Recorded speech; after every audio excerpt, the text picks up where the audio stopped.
galera, tudo bem com vocês? Aqui quem fala é o William do Geografossauro. E eu vou falar um pouquinho sobre as bacias hidrográficas, né? O que são as bacias hidrográficas e como elas se comportam, beleza? Para começar, então vamos ao nosso ritual padrão, que consiste em eu diminuir o meu tamanho, antes de mais nada. Aí, tô aqui no cantinho. Falando em cantinho, eu vou lá pro Paint, pego esse Breguenite aqui e traço no cantinho. Além de traçar no cantinho, eu vou e desenho um dinossaurinho. Feito meu dinossaurinho, vamos falar um pouquinho sobre as bacias hidrográficas.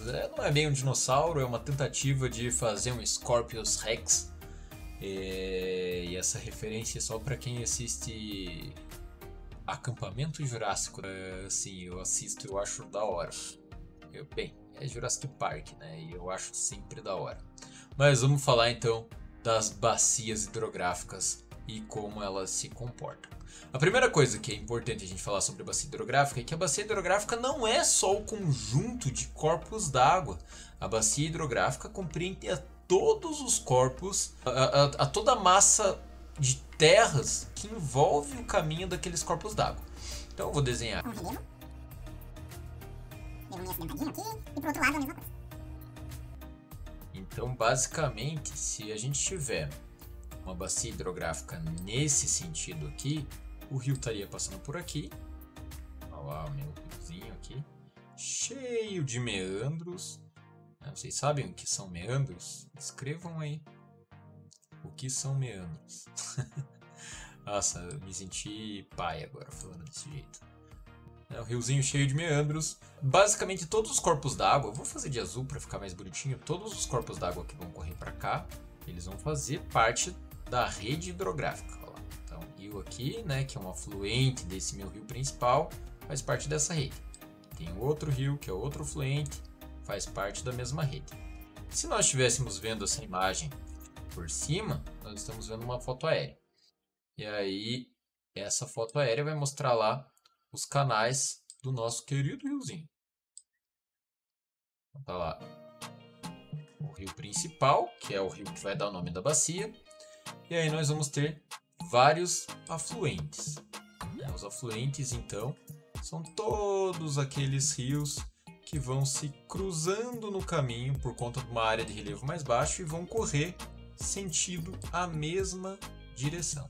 Todos eles vão nascendo lá em lugares onde vai ter nascentes fluviais e vão correr para um leito principal, que é o leito principal que vai dar o nome da bacia. Como, por exemplo, a bacia do Rio Amazonas, a bacia do Rio Paraná, a bacia do Rio Nilo e tantas outras bacias. Eu fiz um desenho antes no Paint mesmo, para representar, na verdade, um pouco melhor as bacias hidrográficas, e eu vou falar um pouquinho de algumas características. Tem aqui exatamente o que eu tinha falado. Ó. Nós temos aqui alguns afluentes, né, de um rio principal. Aqui tem um divisor de águas. Aqui tem uma outra bacia. Ambos não são da mesma bacia. Essas duas bacias aqui se encontram aqui, fazendo parte de uma mesma bacia principal. Aqui, porção de rios, olha lá, uma cachoeira vindo daqui de outro rio, passando por, aqui eu tenho uma mini bacia, uma subbacia, chegando a uma bacia principal. Provavelmente essas duas bacias principais iriam se encontrar no oceano, ou antes, como é o caso que acontece com o próprio Rio Paraná. Nós temos várias subbacias e elas se encontram no Paraná e aí lá para frente vão desaguar no Rio da Prata, o maior estuário do mundo. Aí tem algumas coisas que eu quero falar aqui nessa imagem. Quando eu fiz ela, eu deixei algumas características para poder já aproveitar a mesma pegada. Eu acredito que esteja bem claro aqui o que é o divisor de águas. O divisor de água nada mais é do que uma crista, um lugar mais elevado do relevo, né, que ele impede a passagem da água dessa bacia para essa. Por isso, às vezes, você tem duas bacias hidrográficas paralelas. Outra coisa que eu quero que vocês percebam é que mesmo embaixo da terra, né, a água ela também vai correr para a bacia principal. você vai ter águas correndo respeitando a mesma regra de divisor de águas. Então aqui onde eu desenhei o lençol freático, né, eu tenho águas correndo para cá e águas correndo para essa bacia aqui. Beleza? Vai acontecer essa mesma coisa. Tranquilinho? Bem, outra característica.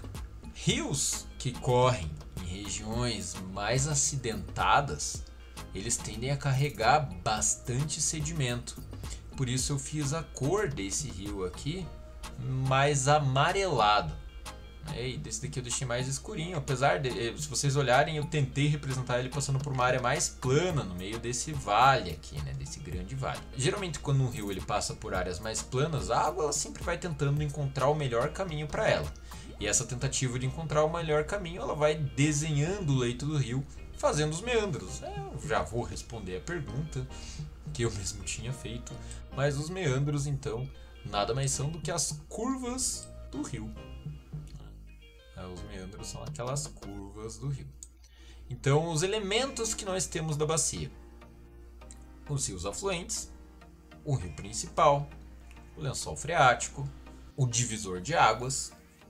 Então, o que é a bacia hidrográfica especificamente dito? Nesse caso aqui, toda essa área é uma bacia hidrográfica. Toda essa área que está nessa porção leste do meu desenho.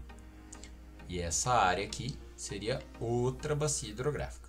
Outra característica importante é que as bacias hidrográficas elas começam com as nascentes dos rios. Os rios eles vão nascer geralmente por duas formas diferentes, né? A maioria deles.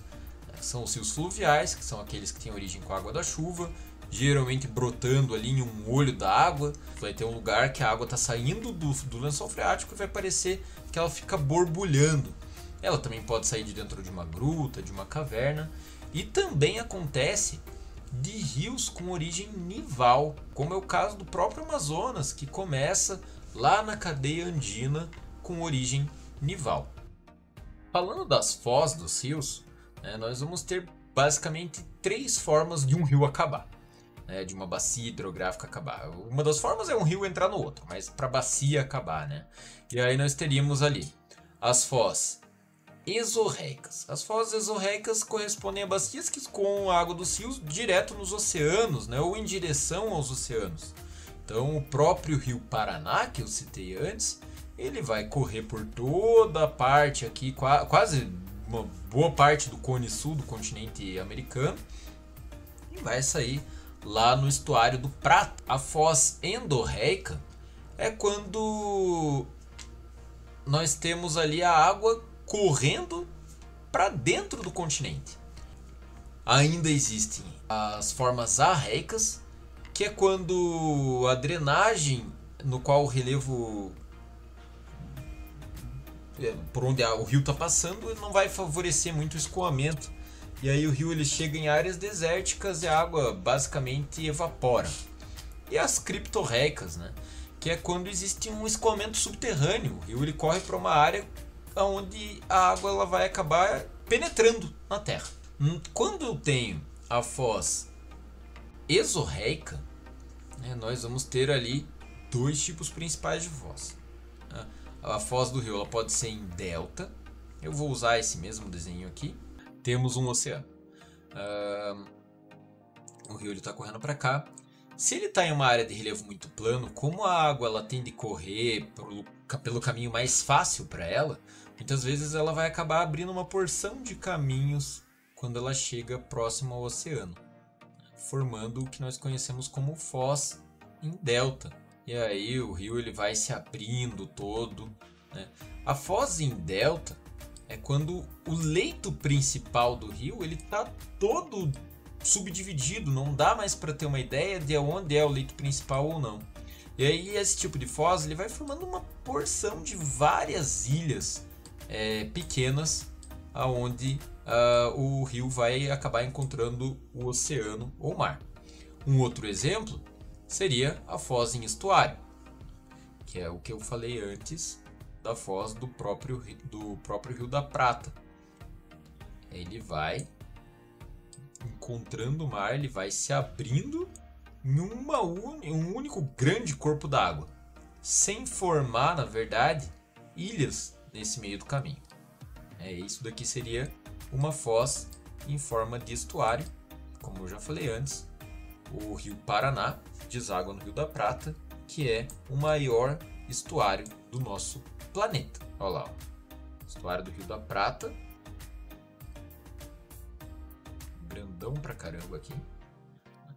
E aí um exemplo de delta seria o delta do próprio Rio Nilo.